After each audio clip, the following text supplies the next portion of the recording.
Video number 2, we're going to look at these charts that show exactly how hard Airbnb hosts got hit this year compared to last year, and we're going to look at some really crazy numbers that you can get out of the data. This is going to be absolutely insane. If you're an Airbnb host, you need to see this. This will make you tons of money. I mean, this is going to make you a lot of money. Thousands of dollars per day is what we're seeing here on these charts. My name's Rakidzich, Airbnb Automated, and this is the only place that you're gonna get this kind of information for free or otherwise. Let's jump in.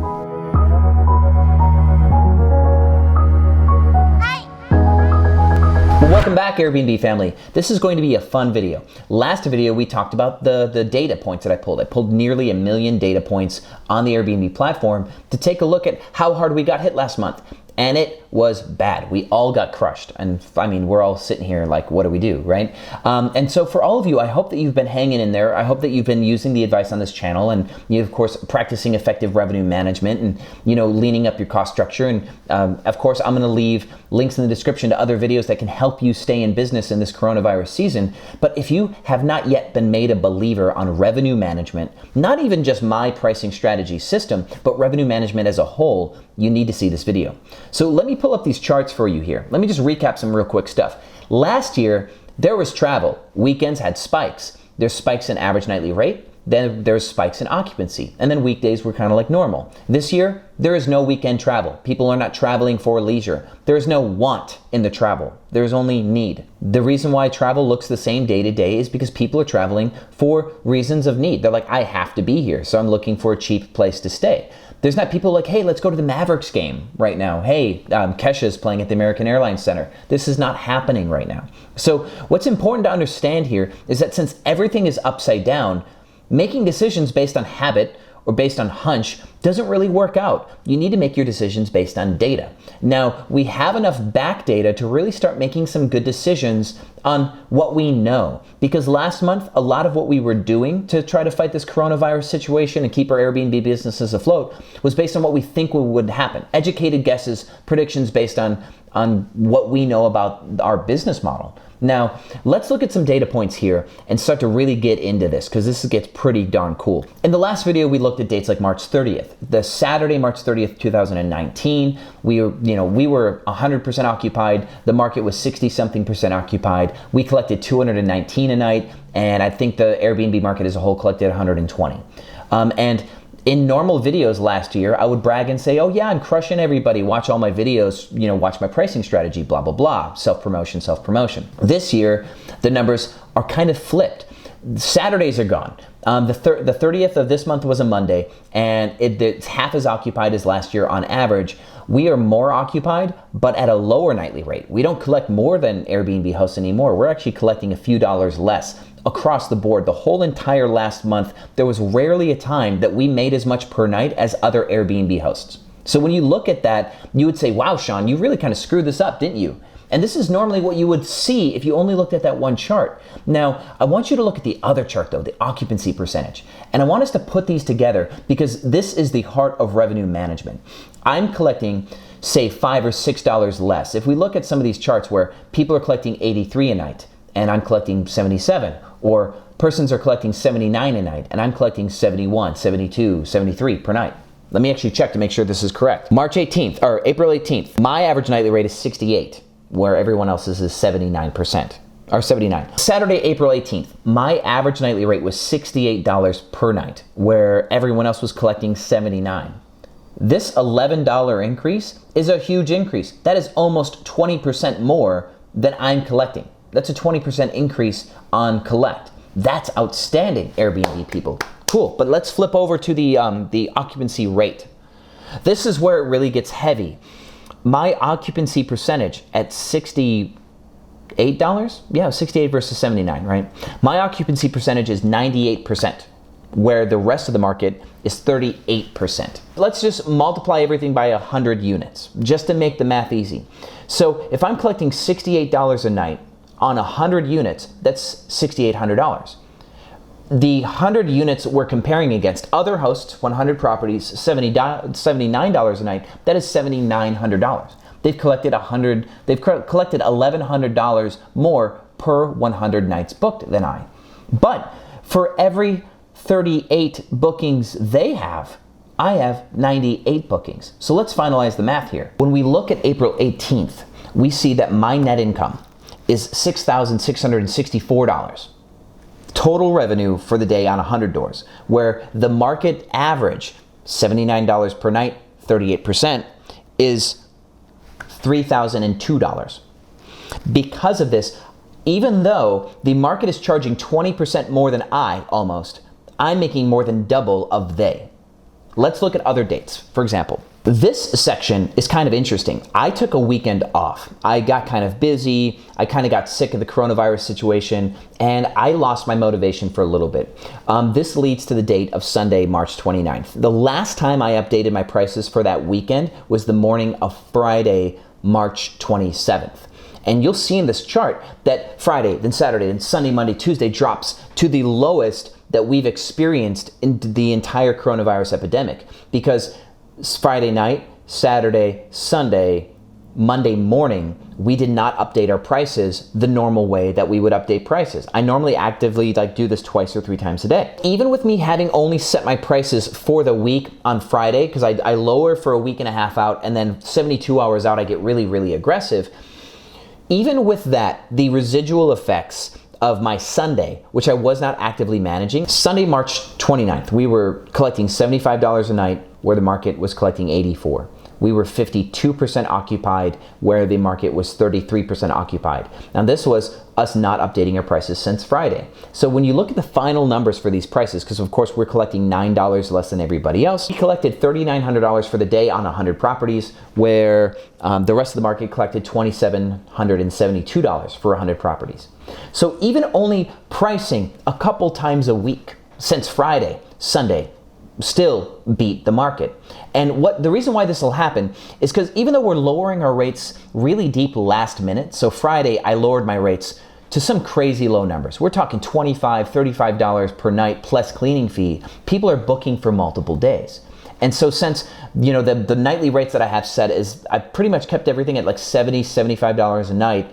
And then last minute, I'll drop to $30, $40, even low as $25 per night for same day arrivals. People are booking for 2, 3, 4, 5 nights. So even though we're giving away day one at a huge loss, then adding in the cleaning fee, which recuperates some of that cost, if somebody books for 4 days, we're still profitable on 3 of those 4 days. And that's why we have this really low introductory rate on the day, because we're highly likely to lose today. If we're only 50% occupied today on 100 properties, we're going to lose some of those days. We will collect $0. So today becomes a coupon. If you book today, you get today at a crazy low deal. But please book for 3 or 4 days. And sometimes we get that. And that's why Sunday is still not disastrous, even though the last time we priced them was on Friday. And here's something optimistic I want to show you. It falls in line with our last video talking about the uptrend that we've seen within the last week.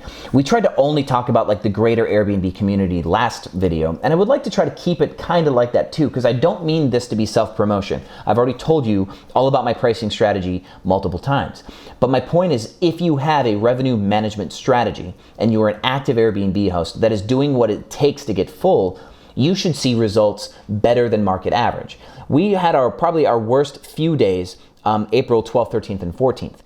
And you'll otherwise see, though, that the last few days, we've had our best few days. And even our worst few days, like April 12th, within the last week, April 13th, we're 60% occupied, over 33% occupied. So we still nearly doubled the market. But when we look at Thursday, Friday, Saturday, we're in the 90%, 88%, 91%, 98%, while the market is still floating at 35 to 38%.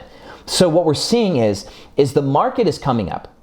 The market is coming up from 31% April 6th up to 38% April 18th. So the market is starting to increase. Hosts everywhere are getting more bookings, but with how dramatically ours has increased compared to April 6th, it's showing that hosts that are doing what it takes to get booked are the ones getting most of that increase. So there are hosts right now, and I'm sure some of you are watching this video, and you can attest to this in the comments, that you are not seeing an improvement as compared to April 6th. You are looking at your calendar and it's empty. You're looking at your calendar and you have 1 or 2 bookings, or maybe you lost all of your bookings and haven't got any, and you have yet to see new bookings. And the reason why you have yet to see new bookings is because you haven't done what it takes to get those bookings. This data should be proof to you. This is a wake-up call. This data shows that even if you collect 20% less than you normally would right now, like what everybody else normally would, because everybody's collecting half of what they want. Everybody's collecting 35 to 50% less than what they want right now. Unless you're a 3 or 4 bedroom home, then you have to slash your prices by 60, 70%. And I'm sorry to tell you that, but the data here shows it. Even if you collect half of what you want, if you are twice as booked as the rest of the Airbnb community, imagine how much more that means to you. Like when we look at this data, even when I did a bad job, I still collected $1,200 more per day, almost. $1,200 a day. That's almost $40,000 more per month, even on days that I did a bad job. There's other days where I'm collecting $3,500 more per day than the rest of the Airbnb community. That is $1 million per year more than the Airbnb community is collecting per 100 doors because of active pricing strategy, active revenue management. I'm not saying you have to follow mine, but you have to have a plan and you have to have a strategy. You have to stick to it, even though you hate it, even though this sucks, even though you're collecting way less money than you want to. Now, you might be on this channel because I showed you how good it was when it was good, and you decided that this was a good opportunity. You might be on this channel because you were already an Airbnb host, and you're like, wow, this is some cool information. Now, I'm telling you, no matter how you got here into this situation, you've got bills to pay, you've got a life to live, and it's your responsibility for your business to stay in business. Like I've said in my past videos, if I go out of business because of this, I have nobody to blame but myself. I can't blame Airbnb and go boo-hoo that, all my bookings are canceled. I can be mad at Airbnb for canceling my bookings and violating my contract, and we can talk about that specifically, but my obligation to stay in business is my obligation alone. And this is on you too. This is on your shoulders. It is your obligation to stay in business. If you have employees, you owe them a paycheck. If you have your rent liabilities, your mortgage liabilities, those are yours. Those are still yours, just like mine are mine. So if you take responsibility for your future, you take responsibility for the situation you're in, because everybody's in this right now, and everybody has obligations still. If you can just own up to the fact that you still have to run your business and start doing things the right way, start doing what it takes, because the moment you sign up to own a business, you are signing on the line to do what it takes. And this is what it takes. And this is what I'm trying to drill into your guys' heads. Revenue management. Not just my system, because I'm sure that there are other ones out there for hotels, at least. There's revenue management strategies for hotels. Find a hotel person. If you don't want to listen to me, find somebody in the hotel industry and ask for a referral to a revenue management professional who just got furloughed. If any hotel was stupid enough to furlough their revenue manager, because right now that's like everything that they need. I would love to rant at you about how some of you have not been listening, and this data speaks for itself. So let me just leave the data up here.